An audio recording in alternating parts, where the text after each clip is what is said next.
এখানে আমার বিএনপির অনেক ভাইরা আছে, আমি আগের থেকেই জানি। We respect all the leaders from our heart. প্রত্যেকটা নেতাকে আমরা স্যালিউট জানাই, সম্মান জানাই। তবে মুসলমান হিসেবে আমাদের দুইটা দাবি আজকের মাহফিলে আমরা রিপ্রেজেন্ট করতে চাই পুরো জাতির সামনে, এই দেশের মানুষের সামনে। এক নাম্বার, আগামীতে এই দেশে নির্বাচন হবে, এটা আমরা সবাই চাই, কোনো ভেদাভেদ নেই, কোনো মতামতের দ্বিমত নেই, ভোট হবে। তবে এক নাম্বার কথা, এই দেশ নারীরা শাসন করেছে দীর্ঘ লম্বা সময়। এখন আমাদের একটা কথা ক্রিস্টাল ক্লিয়ার, আগামীতে কোনো নারীকে আমরা মুসলমান হিসেবে দেশের ক্ষমতার চেয়ারে সেকেন্ড টাইম আর দেখতে চাই না যুবক ভাই।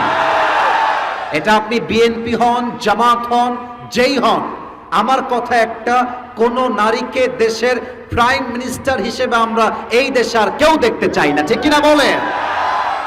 লাস্ট কথা বলে আমি আমার ভূমিকার কথার ইতি টানবো।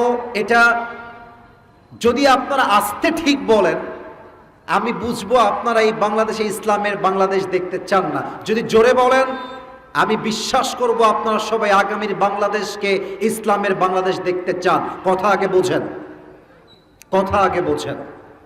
আমরা চাই আগামীর বাংলাদেশে এই দেশের প্রধানমন্ত্রী হবেন এমন একজন ব্যক্তি যার ইস্তেআদাত, যার কাবিলিয়ত, যার যোগ্যতা এতটা হাইলি কোয়ালিফাইড হবে। আমার দেশের প্রধানমন্ত্রী চাইলে জাতীয় মসজিদ বাইতুল মুকাররমে দাঁড়িয়ে জুমার খুতবা দেওয়ার যোগ্যতাও রাখবে। এমন প্রধানমন্ত্রী যদি হয় বাংলাদেশের প্রধানমন্ত্রী, এই দেশে কি আর সুদ থাকবে? এই যে মরে গেছে, সুদ থাকবে, ঘুষ থাকবে, ডাকাতি থাকবে? পুরো বাংলাদেশটা ইসলামের বাংলাদেশ হয়ে যাবে, ঠিক কিনা বলেন? আল্লাহ এমন প্রধানমন্ত্রী নির্বাচন করার তৌফিক আমাদের সবাইকে দান করুক, পরে সবাই আমিন।